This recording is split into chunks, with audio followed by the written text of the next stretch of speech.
Jangan biarkan kecurangan pemilu yang akhir ini terlihat sudah mulai akan terjadi lagi. Ketua Umum PDI Perjuangan Megawati Soekarnoputri menyinggung putusan MK yang memutus perkara syarat Capres-Cawapres sebagai manipulasi hukum. Megawati juga mengapresiasi putusan Majelis Kehormatan MK yang menjatuhkan sanksi berat pada Anwar Usman karena dianggap memiliki konflik kepentingan. Megawati menegaskan kecurangan pemilu tidak boleh terjadi.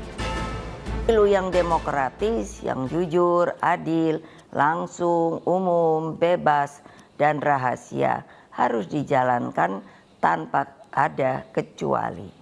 Rakyat jangan diintimidasi seperti dulu lagi. Jangan biarkan kecurangan pemilu yang akhir ini terlihat sudah mulai akan terjadi lagi. Gunakan hak pilihmu dengan tuntunan nurani. Pernyataan Megawati ini mendapat tanggapan dari cawapres pasangan Prabowo Gibran Rakabuming Raka. Gibran mempersilahkan untuk menyampaikan laporan jika ada kecurangan pemilu. Jangan sempat khawatir adanya kecurangan di pemilu 2024. Ya dilaporkan aja misalnya ke Bawaslu atau apa misalnya ada kecurangan atau apapun itulah ya. Saya mau doanya aja. Ya. 3 pasangan capres akan bertarung pada Pilpres mendatang. Setiap tahapan pemilu harus berjalan jujur dan adil tanpa intervensi dari pihak manapun. Tim Liputan Kompas TV.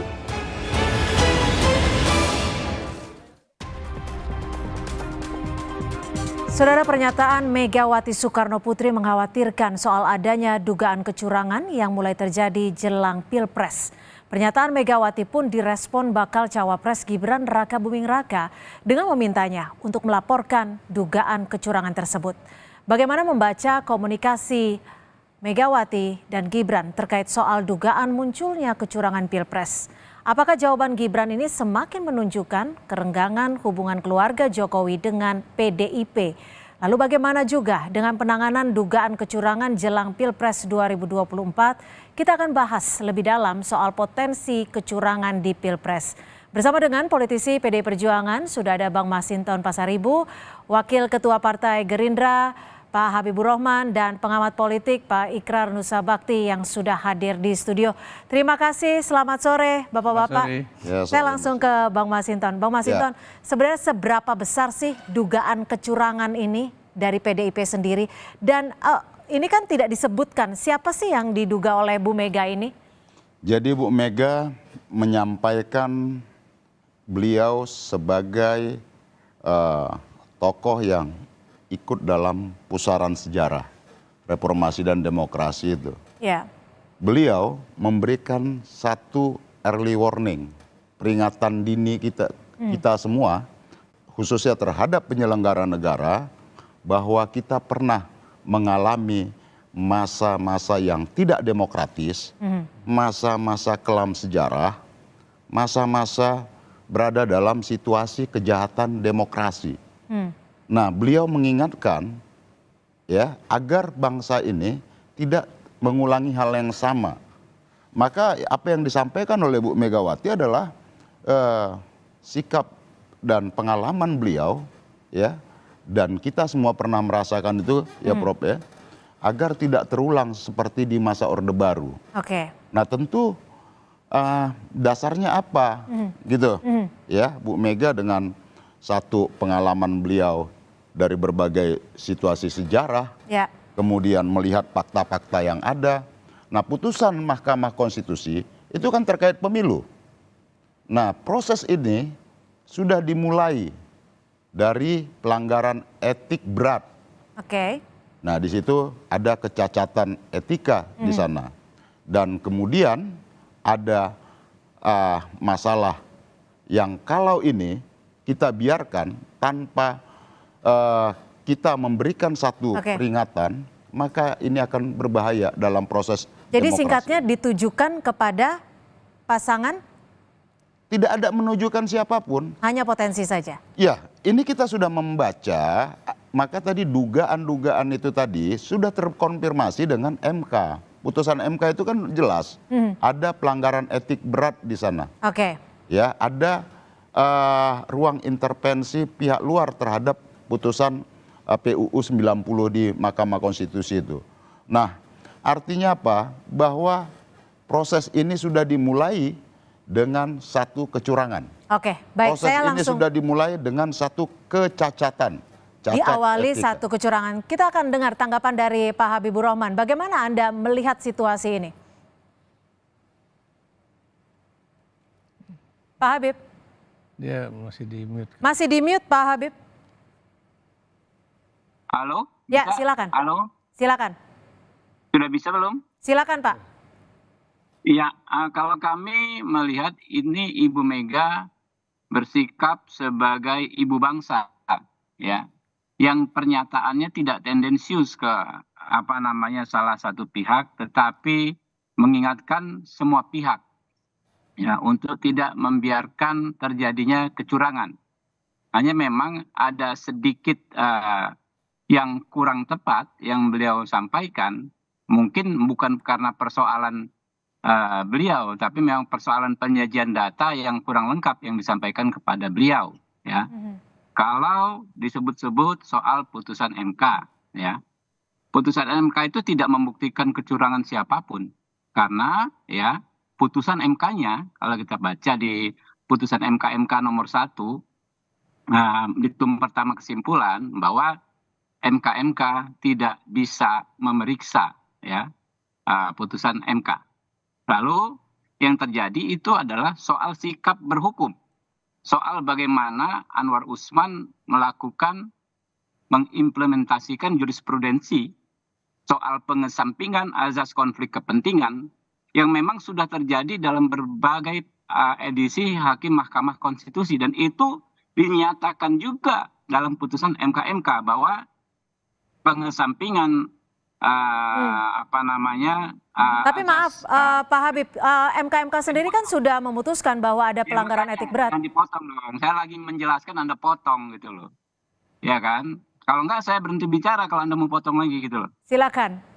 Ya, gitu ya. Jadi MK ya menyatakan praktek berhukum yang namanya jurisprudensi itu mengabaikan prinsip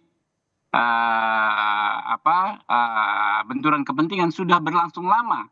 Kalau Anda baca detail-detail, makanya tadi kan Anda bilang putusan MK, Anda sudah baca belum? Anda baca detail-detail putusan MK bahwa praktek tersebut sudah berlangsung lama. Nah, faktanya memang mungkin karena persoalan politis, saat inilah Anwar Usman yang dikorbankan dengan dihukum berat.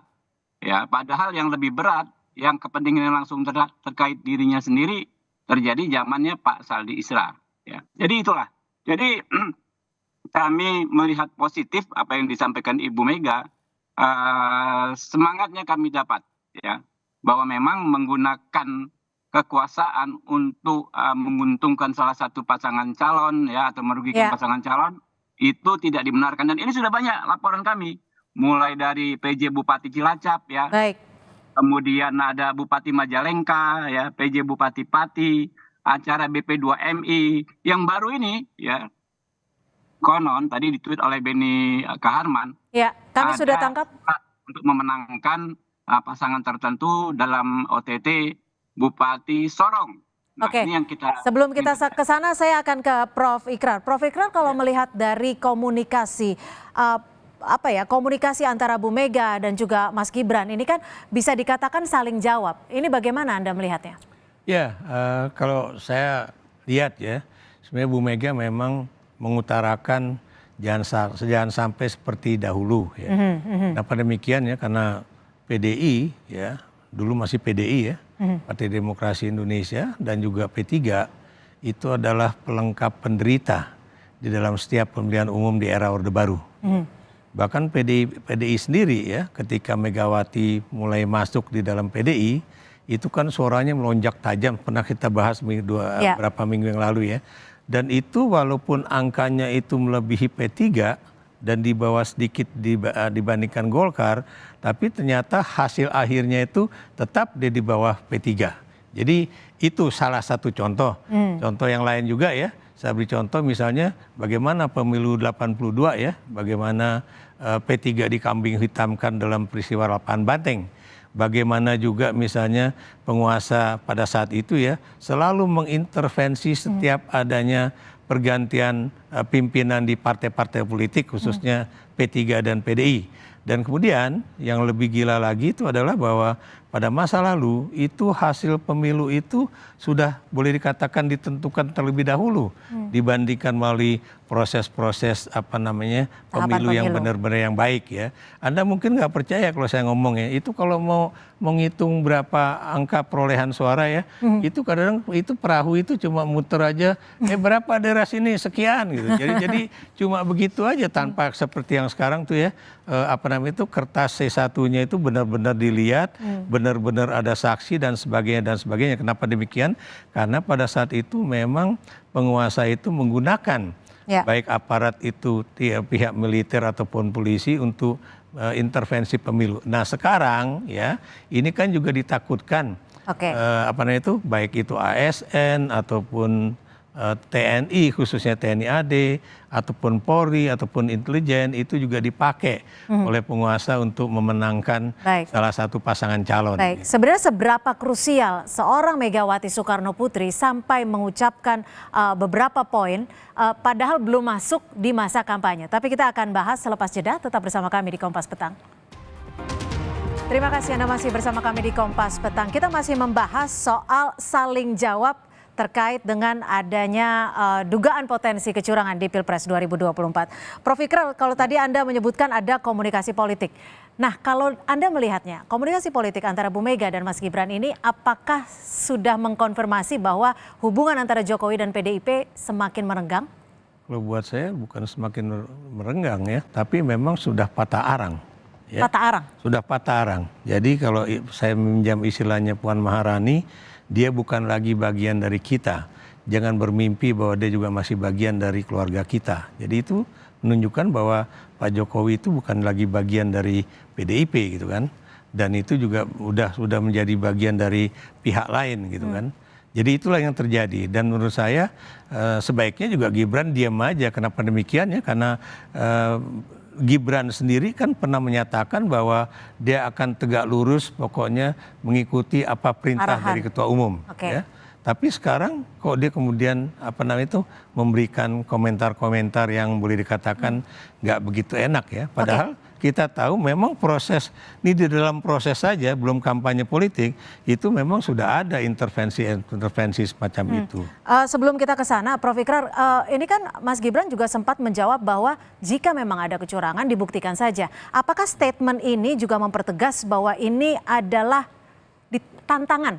Ya. Tantangan kepada Bu Mega? Menurut saya iya, ya tantangan terhadap Bu Mega ya. Padahal kita tahu lagi-lagi ya. Ini kan pemilu masih dalam proses dan kemudian juga ya Anda juga tahu ya tadi kalau menurut para ahli hukum itu sebetulnya proses di dalam MK itu belum selesai. Kalau MK yang 8 hakim agung ini akhirnya juga memproses itu merevisi undang-undang yang sudah terjadi itu dan kemudian ada desakan bahwa itu berlaku tahun ini, dia juga bisa saja tidak bisa jadi calon wakil presiden. Oke, kita belum sampai ke sana ya. Kita masih menunggu prosesnya. Bang Masinton, patah arang betul ini artinya sudah mengkonfirmasi bahwa tidak akan lagi lah keluarga Jokowi masuk di PDI Perjuangan. Ya kalau PDI kan sikap partai ada anggaran dasar anggaran rumah tangga ya dan sudah minta pengembalian KTA gitu ya. Nah kemudian yang perlu kita sampaikan dengan pesan Bu Mega ini adalah apresiasi beliau terhadap Majelis Kehormatan Mahkamah Konstitusi bahwa masih ada cahaya keadilan gitu loh ya. Nah artinya apa? Beliau melihat proses berbagai lembaga negara sekarang itu sedang terjadi proses kooptasi. Nah ternyata ya Majelis Kehormatan Mahkamah Konstitusi mengeluarkan sebuah putusan ya tentang adanya pelanggaran etik berat sehingga itu yang diapresiasi oleh Bu Megawati di tengah gelap itu masih ada cahaya gitu loh, untuk kita memperjuangkan keadilan tadi. Nah, tentu ya ini semua harus dimaknai sebagai semangat menjaga reformasi dan demokrasi ini. Baik. Karena apa? Kita tidak mau Ya. ajang pemilu ini hanya sekedar ajang ritual prosedural per 5 tahun. Ya, Orde Baru yang otoriter, ada pemilu ada, per 5 tahun ada. Itu demokrasi prosedural. Tapi apakah di sana ada substansi tentang kedaulatan rakyat tegak di sana? Tidak. Karena apa? Pemilunya tadi seperti disampaikan Prof. Ikra, penuh dengan kecurangan, belum pemilu hasilnya sudah ketahuan, menggunakan tangan-tangan kekuasaan. Baik, kita dan sudah tangkap. inilah yang diingatkan oleh Ibu Megawati agar kita tidak terulang ke masa sejarah kelam. Baik. Ya, di mana demokrasi kita itu penuh dengan kejahatan-kejahatan yang digunakan oleh rejim kekuasaan pada masa itu. Baik, saya akan ke Pak Habibur Rahman. Pak Habib, kalau melihat tadi disinggung juga bahwa Mas Gibran kan juga sempat menjawab bahwa jika ada kecurangan, laporkan saja atau buktikan saja. Ini apakah artinya bahasa politik Mas Gibran ini sudah cukup kuat untuk menjawab Bu Megawati? Saya bukan orang ahli politik ya. Saya di DPR pun karena skill saya terkait masalah hukum. Makanya saya ditempatkan di Komisi Hukum. Saya sedikit meluruskan juga tadi yang disampaikan sahabat-sahabat saya, Pak Masinton, Pak Ikrar ya, soal putusan MK. Ya kalau kami justru melihat putusan MK itu matinya lampu keadilan. Bagaimana orang disebut ya membuka ruang intervensi tanpa membuktikan adanya intervensi. Ya, tidak seperti saya selalu sampaikan di berbagai forum, tidak satu saksi pun, tidak satu ahli pun, tidak satu dokumen pun, tidak ada. Lalu bagaimana orang dihukum karena melaksanakan yang namanya jurisprudensi, sementara pihak-pihak yang lain tidak. Jadi kalau orang saat ini ya sudah membaca detail putusan MK pasti sudah gugur premis bahwa ini menciptakan keadilan, pasti kalau orang yang paham sekali hukum. Dan ini sudah banyak, bukan hanya saya ya. Di mana-mana saya mendapatkan masukan, ini putusan MK luar biasa. MK ya memutus pelanggaran etika dengan cara yang tidak beretika. Jadi kita serahkan saja, kita kan nggak mungkin debat kusir lah. Serahkan saja kepada publik untuk menilai. Baik. Lalu ya soal hubungan Mas Gibran dengan PDI Perjuangan, dengan Ibu Mega, yang saya lihat Mas Gibran ini orang yang sangat santun. Beliau itu selalu menghormati semua pihak, apalagi Ibu Mega yang pasti tentu punya banyak jasa untuk bangsa dan negara dan banyak jasa untuk beliau sendiri. Ya, apa yang disampaikan Mas Gibran memang sebetulnya memang normatif. Ya.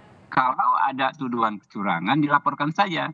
Begitu juga yang kami lakukan sekarang. Kami banyak sekali mendapatkan informasi laporan terjadinya kecurangan. Ya kami tempuh dengan jalan hukum. Kami laporkan seperti yang di Boyolali, ya kemudian Bupati Cilacap saya sebutkan tadi.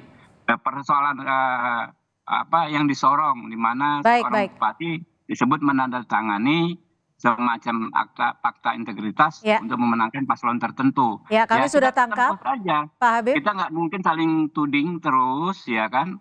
Tapi ada perangkatnya, ada Bawaslu, ada Gakumdu, ada MK nantinya. Ya kita serahkan saja. Baik, terima kasih. Jadi jangan satu jari menunjuk, ya 3 jari menunjuk ke diri kita sendiri. Ya, baik, terima kasih Pak Habibur Rahman. Terima kasih atas perspektif Anda, Waketum Partai Gerindra, dan juga terima kasih Prof. Ikrar, pakar politik yang sudah bergabung bersama kami, dan Bang Masinton, politisi PDI Perjuangan. Terima kasih sudah memberikan perspektif di Kompas Petang.